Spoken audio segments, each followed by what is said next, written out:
bienvenue dans ces Accenture Cloud Days. On est ensemble pendant 3 jours, enfin 3 matinées plus exactement, mais vous pourrez poursuivre évidemment vos discussions tout au long de ces journées. Vous allez voir, on va avoir un programme assez incroyable. Il y aura des témoignages, il y aura de l'expertise évidemment.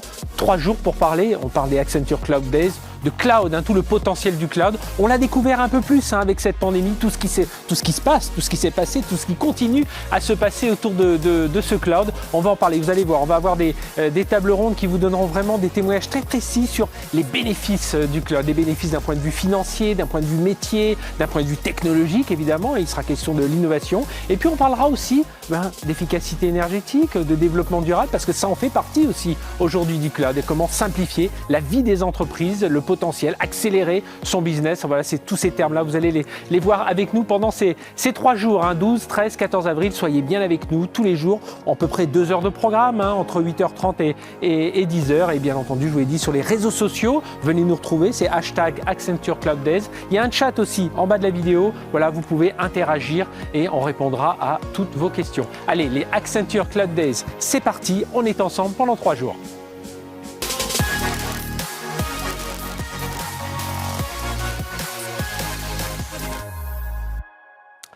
Session d'ouverture, on va démarrer tout de suite avec Olivier Girard et Marc Bousquet, je les accueille. Bonjour messieurs, bienvenue. Voilà, on va respecter évidemment les distanciations sociales qui sont, enfin les distanciations sanitaires. Merci à tous les deux, tous les trois même, puisqu'on a Koen Gelfo qui est avec nous. Alors avec nous Olivier Girard qui est président d'Accenture France et Benelux, avec qui on va ouvrir donc ces 3 jours. On aura l'occasion de revenir avec Koen Gelfo qui est le patron de Cloud First pour la France Benelux, qui va nous bien sûr nous dépeindre un peu cette offre et pourquoi il faut accélérer sur le cloud. Et puis avec Marc, on reviendra sur la particularité peut-être du marché français. Et puis un tour sur cet agenda. Je l'ai dit, beaucoup d'invités. On va voir le DSI d'EDF, on aura le DSI de Engie aussi, enfin le patron du digital d'Engie. Enfin voilà, il y a beaucoup d'invités pendant ces 3 jours. Olivier, pardon, on va démarrer sur donc la pandémie. Elle a joué un rôle de révélateur. Alors on dit d'accélérateur, de révélateur. En tout cas, ça a transformé pas mal de choses. Les entreprises n'ont jamais autant parlé d'agilité, d'innovation. L'agilité, elle a vraiment pris son sens aujourd'hui.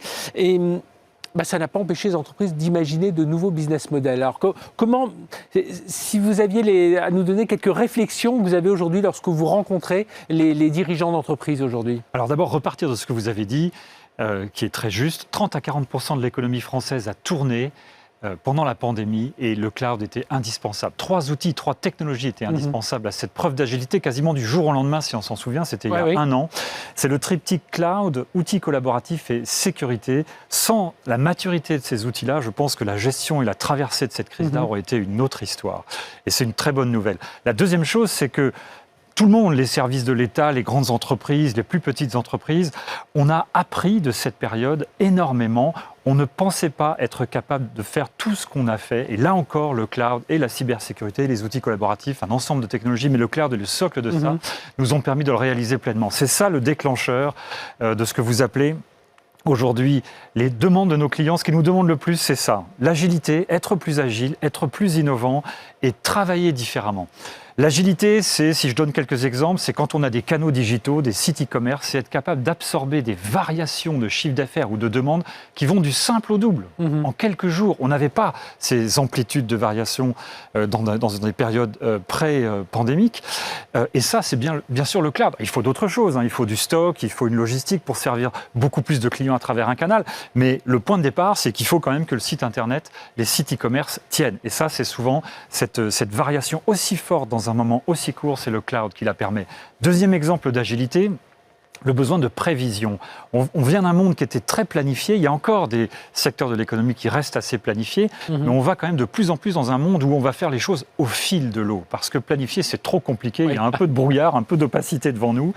Et il faut réagir. Nous, par exemple, c'est un bon exemple. Au début de notre année, elle démarre le 1er septembre, on voulait recruter X milliers de personnes dans le monde. Quelques mois plus tard, c'est 2 fois ça. Et ça, c'est la prévision qui permet d'obtenir ça. C'est en dizaines de milliers que ça s'est mesuré d'ailleurs, les recrutements. On atteint la centaine de milliers à l'échelle d'Accenture. C'est quand même incroyable. À l'échelle d'Accenture. Et donc je disais, la prévision devient la prévision à court terme, à 1 mois, à 3 mois, à 6 mois, devient un outil majeur du dirigeant. Pensez aujourd'hui au stock de vaccins. dont on parle tous les jours, où est-ce qu'on les produit, où est-ce qu'on les réalloue, où est-ce qu'on les envoie, tout ça c'est fait avec des outils de prévision. Et les outils de prévision, pour être pertinents à court terme, ils ont besoin de beaucoup de data.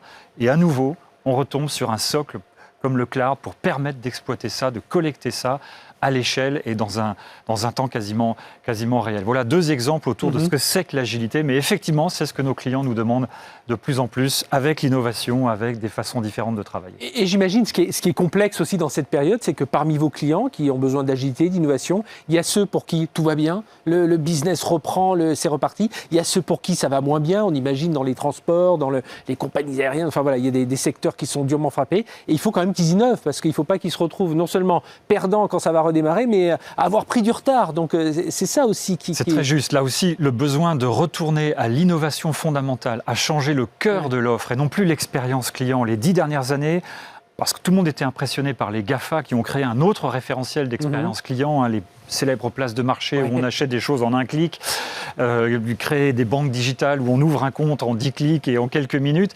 Ces travaux-là ont été réalisés, ils sont derrière nous. On a beaucoup travailler avec nos clients sur ce qu'on appelle donc l'expérience client, les parcours clients. Mais fondamentalement, dans ces 10 dernières années-là, on n'a pas toujours changé le cœur de l'offre. Et aujourd'hui, la vraie question, c'est celle de l'innovation et celle de l'évolution du cœur de l'offre. Et là, on est au cœur de la légitimité de leur marque et de leurs produits phares. Comment est-ce qu'on les réinvente ? Comment est-ce que deviennent plus serviciels? Et à nouveau, on retombe sur la technologie. Comment ils sont plus temps réel? Comment ils sont plus personnalisés pour les consommateurs? Et vous avez comme ça 2-3 exemples dont vous pouvez nous parler? Le meilleur exemple, je trouve que c'est la voiture connectée. La voiture électrique ou le moteur à hydrogène sont des évolutions de l'industrie automobile. La voiture connectée, c'est une révolution complète. Ouais. On l'a bien vu, il y a quelques années, Volkswagen a annoncé on va dépenser 4 milliards pour développer un nouvel operating system. Un constructeur automobile qui annonce mettre 4 milliards pour développer un nouvel operating system. C'était le signe que ça, c'est vraiment le nouveau moteur de la voiture. Au même moment, Renault et Google ont annoncé une alliance avant le salon de l'auto, c'était il y a 2 ans. Et puis ça se poursuit, on voit toutes ces alliances. On a même eu, je vous interromps, on a même eu sur ce plateau ici chez BFM Business, Luca De Meo, le patron de Renault, qui a dit il faut qu'on arrête. On n'est plus un constructeur auto qui intègre de la tech, on doit être une boîte tech qui produit des voitures. Voilà, et tous les secteurs d'industrie sont confrontés à cette question d'innover sur le cœur de l'offre. Alors, ce qui change aussi aujourd'hui, c'est qu'on se rend compte, alors on le sentait déjà un peu avant la pandémie, mais c'est encore plus fort aujourd'hui, c'est qu'on ne peut pas innover tout seul. Si on veut disrupter, voilà, et on le voit, même les GAFA, ils sont obligés de s'allier, trouver des startups, trouver des nouveaux services, trouver ces nouvelles compétences. Et donc, il y a toujours ce côté, cette ingéniosité humaine, c'est comme ça que vous la traduisez? Oui, et puis cette notion de partenariat, vous avez raison de parler de ça, parce que je pense que c'est un des autres enseignements de la crise qui est moins visible aujourd'hui. Nous, on a fait une enquête auprès de 500 dirigeants européens l'été dernier. Il y avait un certain nombre d'enseignements dont on a déjà parlé, l'agilité, l'innovation. Mais un des enseignements que j'ai trouvé le plus intéressant, parce qu'un peu surprenant et très différent de la sortie de crise de 2008-2009, ils nous ont dit il y aura moins de M&A.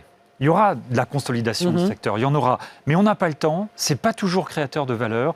Ce qu'il nous faut apprendre, c'est travailler ensemble. Travailler avec des partenaires comme nous, travailler avec les grands fournisseurs de technologie, travailler entre concurrents. Oui. Mettre en commun la R&D, faire plus de synergie. Parce qu'il faut résister au monde chinois et au monde américain qui, eux, ont des terrains de jeu absolument colossaux. L'Europe est par essence un peu plus fragmentée. Si on ne se regroupe pas ensemble pour construire les batteries du futur, la santé du futur, les vaccins du futur, ce sera plus compliqué. Donc oui, c'est un des enseignements de cette crise aussi, travailler davantage en partenariat tous ensemble. Et on va reboucler. Et on a besoin du cloud. Et on a besoin du cloud pour faire ça. On a absolument besoin du cloud pour regrouper des intérêts, pour les compartimenter aussi à l'occasion, parce qu'il y a des choses que chacun veut garder pour soi, mais mettre en commun des choses et à nouveau accélérer les choses. Le cloud est un socle indispensable. Et ça, Olivier Girard, dans les discussions que vous avez avec les dirigeants, vous sentez que le cloud, ça y est, ils l'ont tous compris. Absolument. On n'est pas seulement dans une transformation de l'infrastructure, on n'est pas dans une nouvelle sorte de système d'information, on va réduire les coûts, on est vraiment dans quelque chose qui va transformer parce qu'il y a plus de data, parce qu'ils veulent aller plus vite, ils veulent tirer profit des data. Aller plus vite, j'ai un exemple concret. Les projets informatiques ne sont pas réputés dans le passé, dans les 20 dernières années, il faut être honnête, pour leur vitesse de delivery. On avait un temps de construction et un temps de déploiement.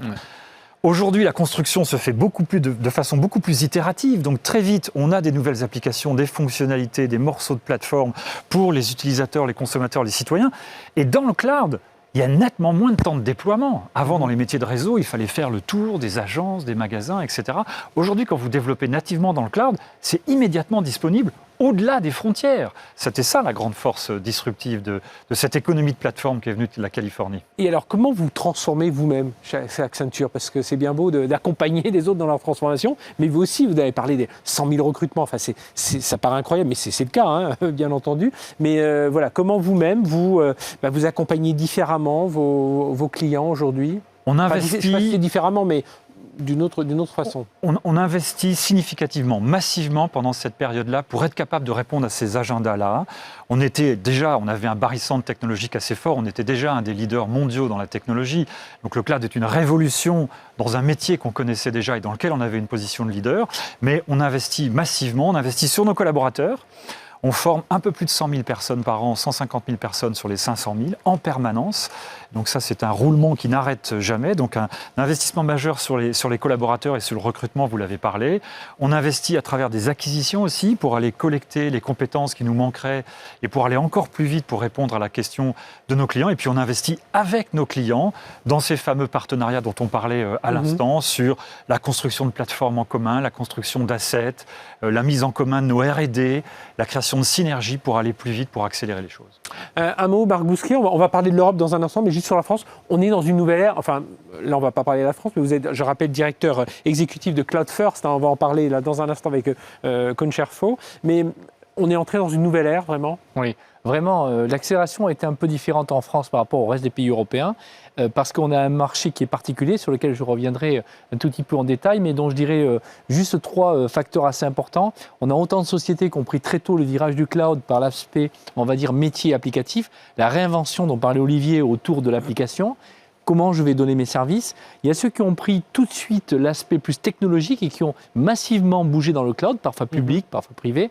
Et puis il y a ceux qui sont un tout petit peu entre et qui cherchent des leviers d'innovation au travers de procédures innovantes, on va dire. Et là, c'est assez intéressant aussi parce que c'est eux probablement qui nous montrent que c'est l'hybride cloud qui aura raison du marché français. Alors justement, on va parler du cloud. On va retrouver Concherfo qui est à distance. Voilà. Est-ce que la question, Koun, vous nous entendez? Voilà, vous nous entendez, vous êtes directeur Europe d'Accenture pour Cloud First, justement, on va en parler dans un instant. On parlait d'accélération du cloud, Koun. Où en est-on de cette maturité? Parce que ce cloud, moi j'avais presque envie de dire, on aurait dû être mature depuis 2015-2016, mais non, on sent que cette maturité, elle est seulement là maintenant.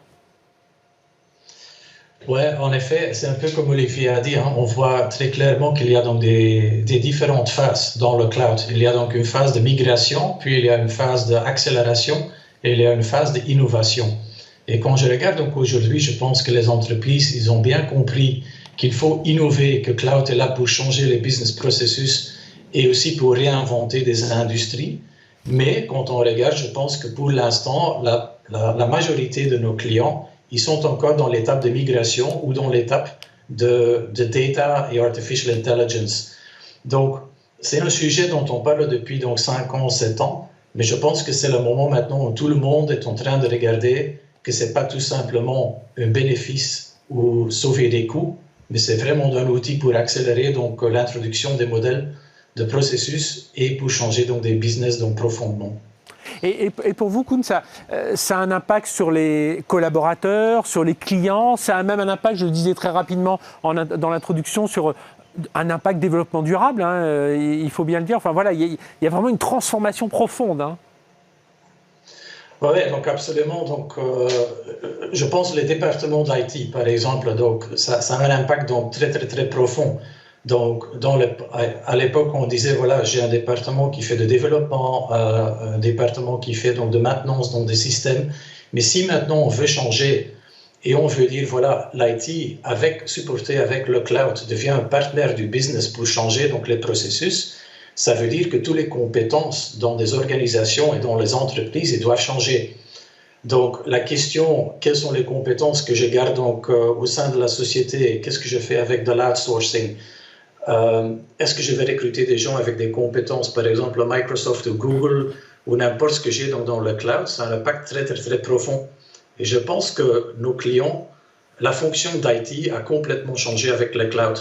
Et c'est un peu comme nous-mêmes chez Accenture. Donc, on a établi donc, des équipes multidisciplinaires Et je pense qu'on va trouver chez le client aussi qu'ils vont établir donc des équipes squat qui sont multidisciplinaires juste pour accélérer l'introduction des nouveaux services sur le cloud. Et on va parler justement de Cloud First dans un instant, Koen, mais justement, dans les études que vous avez menées, on voit les entreprises ont quasiment toutes adopté le cloud de façon plus ou moins importante, mais il y a un chiffre moi, qui m'a surpris, plus de la moitié, 55%, indiquent ne pas avoir obtenu les résultats souhaités. Alors c'est quoi ? C'est à vous aussi de mieux les accompagner. Voilà. Qu'est-ce qui se passe aujourd'hui ? Comment faire pour qu'on arrive aussi à 95% qui estiment arriver enfin au résultat escompté avec le cloud ? Ouais, parce qu'on voit donc, c'est que donc les entreprises qui ont ajouté donc l'aspect donc métier en plus et en supplément de tout ce que de l'infrastructure, c'est eux qui voient donc des bénéfices pour l'instant qui sont en ligne avec les expectations. Donc, ce qu'on voit, c'est qu'il y a beaucoup des entreprises qui ont fait une migration technique des applications et de toutes les données de leur propre donc, data center vers donc, un hyperscaler. Mais c'est juste un lift and shift, comme on dit. Mais ils ont rien changé. Donc, je pense, dès que tu as fait donc, le lift and shift, la journée doit encore commencer. Et c'est pour ça que je vois donc, pas mal donc, des clients qui disent « Ouais, j'ai fait donc, le lift and shift, j'ai sauvé un peu donc, à gauche et à droite. » Mais l'optimisation de tout ce qu'on a, dès qu'on a donc dans le cloud, c'est encore une journée qui doit encore donc commencer. Donc pour moi, ils ont fait donc la migration dans le cloud, mais le plus important, c'est donc la journée dans le cloud. Et c'est pour ça que donc, il y a donc pas mal de clients pour l'instant qui n'ont pas donc fait déjà donc cette étape. Mais avec donc le Covid et tout ça, donc ça va accélérer. Et c'est pour ça que vous avez mis en place, Koen, cette stratégie Cloud First, hein, qui, en deux mots, on a tout compris. Alors expliquez-nous où on est pourquoi la création de cette stratégie avec des gens derrière. Hein, c'est plus de 20 000 experts qui sont autour de tout ça. Racontez-nous ça. Oui, donc juste pour l'Europe, par exemple, donc on parle d'une équipe de 25 000 personnes. Donc c'est assez énorme. On a accéléré donc aussi donc, le recrutement, comme Olivier a dit. Mais j'aime bien donc l'exemple qu'Olivier dit. Donc par exemple avec le Connected Vehicle. Donc si on veut donc changer quelque chose dans le secteur d'automotive avec le Connected Vehicle et supporté donc par le cloud, ça veut dire qu'aussi donc chez Accenture, on ne peut pas tout simplement parler de l'infrastructure. Donc on a besoin des gens qui comprennent l'industrie automotive. On a besoin des gens qui comprennent stratégie, conseil, des gens qui comprennent donc les applications et puis l'infrastructure et aussi les gens qui savent opérer ça. Et ça, pour nous, je pense, c'est très unique. On a formé une équipe Cloud First qui est multidisciplinaire avec des gens dédiés qui se réveillent donc chaque matin en pensant du cloud. C'est la seule chose qu'ils doivent faire, dédié et pas tout simplement les gens en technologie. Et ça, pour nous, je pense, c'est unique parce que ça nous permet d'accélérer la migration donc, vers le cloud, mais aussi donc, la transformation, qui est donc le but ultime. Et c'est pour ça qu'on a implémenté donc, ça donc, dans un contexte multidisciplinaire. Et on parle beaucoup évidemment alors je parlais tout à l'heure de la valeur financière du cloud, la valeur. Et il y a aussi tout ce qui va être autour du développement, de la sécurité, ce qu'on appelle le DevSecOps. Ça, c'est un point important aussi, hein, qui est très recherché par les entreprises. Ouais. C'est d'ailleurs ça qui va les convaincre, je pense, non ?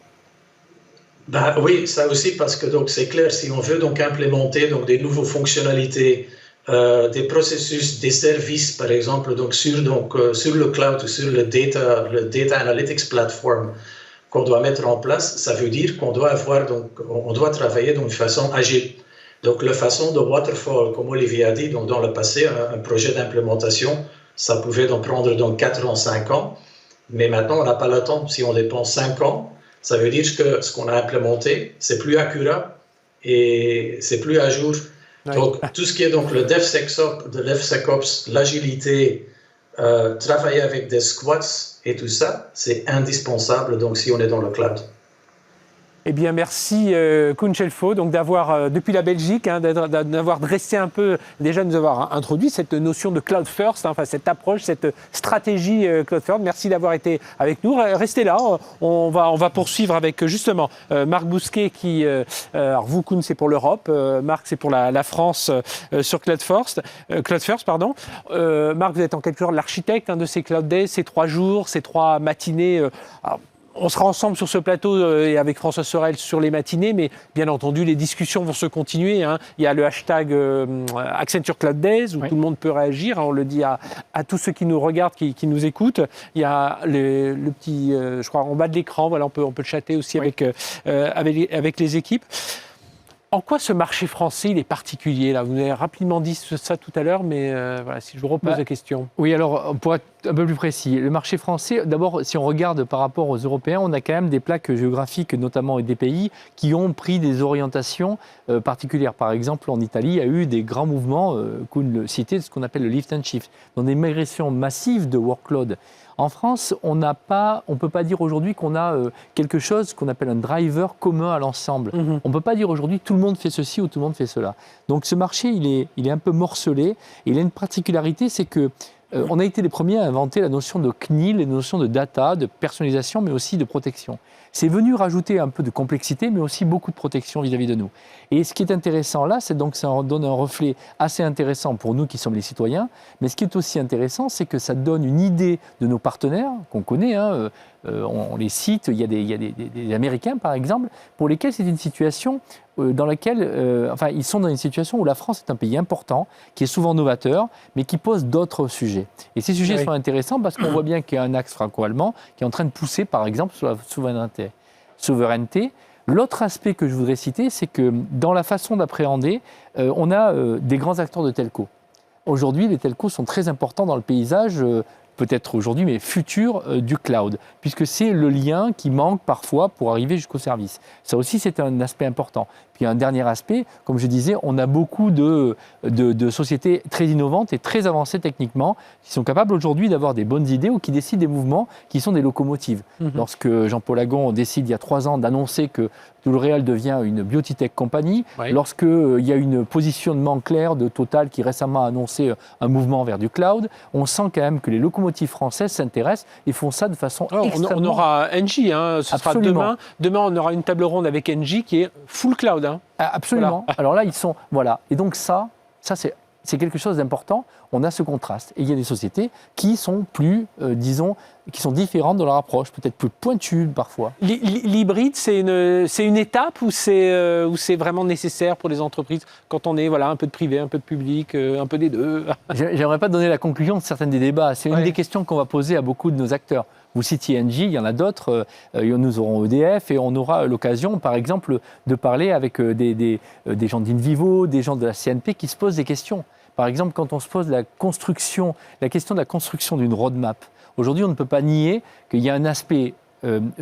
privé, protecteur du cloud dans certains aspects et de la sécurité, donc le cloud hybride qui est probablement une solution ad hoc pour un certain nombre de types de data. Donc en fait, là, on pose la question de qu'est-ce que je fais de mes données, et pas seulement qu'est-ce que je fais du cloud. Qui sont au cœur de tout ça. Les données ont un rôle central aujourd'hui dans la transformation digitale des entreprises. On le reverra d'ailleurs avec tous les témoins, EDF, Terega, CNP, on aura Engie, Recigo aussi, qui est une filiale intéressante entre Suez et La Poste.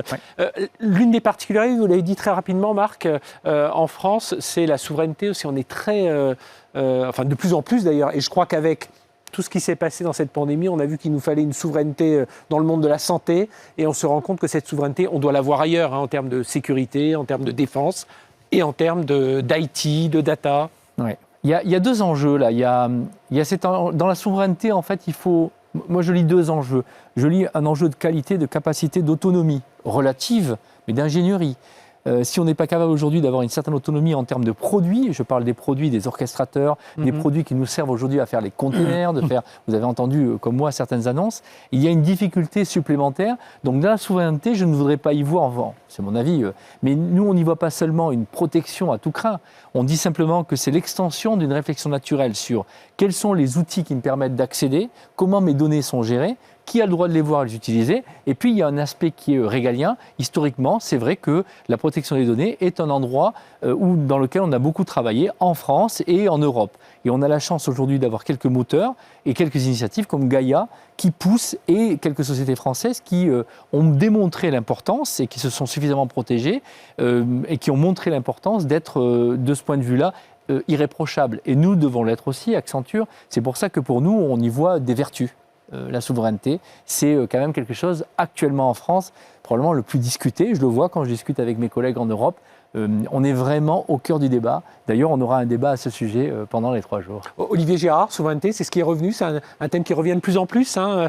On sent, même si certains veulent...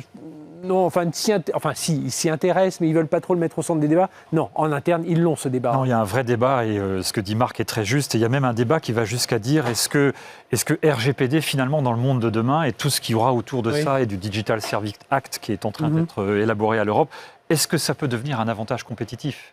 Parce que c'est une différence avec les autres continents et avec la façon dont les Américains et la Chine abordent ces sujets-là. Et aujourd'hui, le consommateur, il sera très sensible à ça. Le consommateur, le collaborateur, le citoyen, enfin, toutes nos vies, on sera très sensible à ça. Donc, beaucoup de gens l'ont vu à l'origine comme un frein et beaucoup de gens commencent à le regarder comme peut-être, est-ce que c'est un avantage compétitif demain dans la façon dont on opère des services et on délivre des services à tout un chacun. Et puis, je suis sûr qu'on a tous compris que dans certains domaines, le B2C, c'est pas que la bataille est perdue, mais voilà, il y a des acteurs qu'on ne rattrapera pas. Mais dans le B2B, on a de sérieux atouts dans tout un tas de domaines. On parlait de la voiture électrique. Voilà, on pourrait faire une liste assez longue dans laquelle on peut se battre encore. Un mot, tout à l'heure, Koen parlait des 24 000 personnes. Ça veut dire que derrière le cloud, évidemment, il y a du monde. Alors, il y a du monde chez Accenture, mais il y a du monde aussi dans les entreprises clientes. On commence à parler des FinOps, ces gens qui vont regarder, ils vont toucher les curseurs pour voir jusqu'où il faut aller dans le cloud, pour avoir les meilleurs coûts, avec la meilleure technologie, le meilleur service pour les métiers. Ça aussi, c'est important, hein, la transformation des organisations aujourd'hui. Ça, c'est quelque chose que la pandémie a révélé. Par exemple, le FinOps, c'est pas un effet de mode.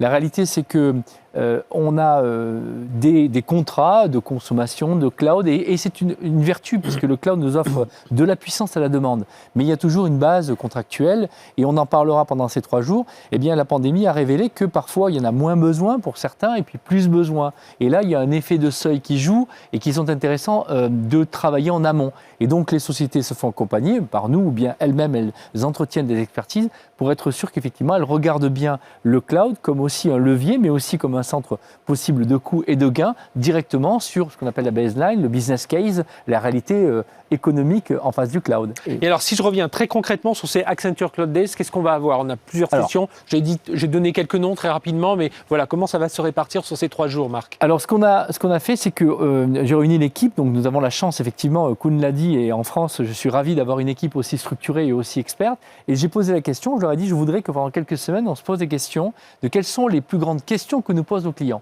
Donc, on a la chance d'être invité dans des COMEX auprès des CEO, CIO, CTO, donc tous ces gens qui sont éminemment importants dans la transformation cloud.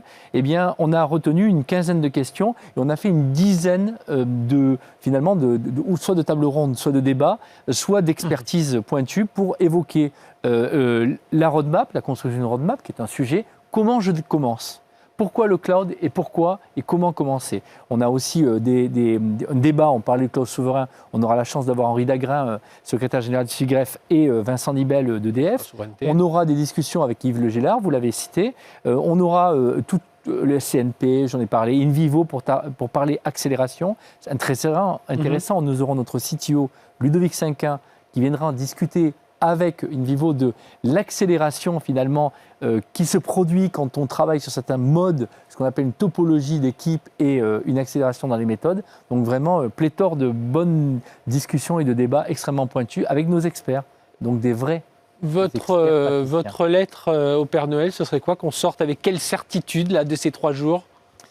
Alors idéalement, je voudrais, d'accord, lettre au Père Noël, qu'on comprenne que le cloud peut être complexe mais pas compliqué, c'est-à-dire qu'en fait, il y a des choses à adresser, que le cloud, ce n'est pas mal, mais qu'il y a des solutions qui permettent d'avoir des degrés à la fois dans la donnée, dans la protection, mais aussi dans la complexité et dans sa puissance et dans l'application. Et la troisième chose, c'est que le cloud, c'est vraiment un atout assez incroyable. Et je crois qu'en France, on a la chance d'avoir des sociétés qui sont des véritables pépites et qui sont aussi des référents mondiaux, et que je crois qu'on peut avoir ces suppléments qui nous permettent d'accélérer et d'aller encore plus haut dans ce que veulent ces sociétés-là. Et pour ceux, alors tout le programme, tout ça est sur le site, on peut voir le programme, mais vraiment, premier jour, c'est plutôt la résilience, deuxième jour, c'est la valeur apportée au métier, et puis troisième jour, c'est l'excellence opérationnelle. C'est des termes que l'on connaît bien, mais que là, vous voulez bien associé au cloud, hein, c'est oui. ça. Par exemple, l'excellence opérationnelle, c'est assez intéressant de réfléchir à ce qu'on appelle délivrer du cloud. Beaucoup n'imaginent pas, par exemple, que ce qu'on appelle les managed services, c'est-à-dire le cloud est à installer et puis ensuite à entretenir. Tout n'est pas fait par le fournisseur. Il y a du travail à faire et il faut être assez préparé pour mettre en place les bonnes équipes, les bonnes compétences et réfléchir aux enjeux que ça pose de passer d'un mode de construction, transformation, l'accélération dont parlait Koen, il faut la mettre en œuvre. Voilà, et n'oubliez pas, bien entendu, de continuer ce débat. Il y a le hashtag Accenture Cloud Days, les réseaux, à travers les réseaux sociaux, le chat aussi, si vous voulez communiquer. Les certitudes, vous aimeriez aussi qu'on sorte avec moins de questions, Olivier, de ce... Oui, échanger entre experts, entre membres des COMEX pour souligner l'importance, souligner la chance que la France a. Marc a raison de souligner ça. On a un rôle à jouer majeur et continuons à accélérer. Les dernières révolutions technologiques, elles ont toutes duré une dizaine d'années. Celle-là, ce sera 2 fois plus court parce que tout va plus vite. Donc il y a aussi un enjeu de vitesse. Et de partage de cet enjeu de vitesse. Et puis n'oublions pas, ça pourrait être l'occasion de la session l'année prochaine, mais tout ce qui va venir derrière, les deep tech, enfin voilà, tout ce que ça va entraîner derrière. Bien, merci à tous les deux d'avoir été avec nous. Marc, on se retrouvera dans 2 jours, le 14 avril, pour la session de clôture. Et puis là, je vais laisser la parole à François Sorel. On va parler justement, on parlait du DSI d'EDF, et bien il va être avec le DSI d'EDF, c'est migrer vers un cloud de confiance. Et puis on parlera de la tech responsable aussi, toujours aux alentours du cloud avec un client. Il y a toujours un expert Accenture qui sera sur le plateau, mais avec un client qui sera Terega. Voilà, donc je cède la parole à François Sorel. Moi, je vous donne rendez-vous demain. Ça se poursuit. Voilà, on va alterner avec François Sorel et on continuera évidemment à faire intervenir des témoins autour de ce cloud. Messieurs, merci. Et à tous qui nous écouteront, qui nous écoutez, eh bien, rendez-vous, restez avec nous. On est ensemble pendant 3 jours.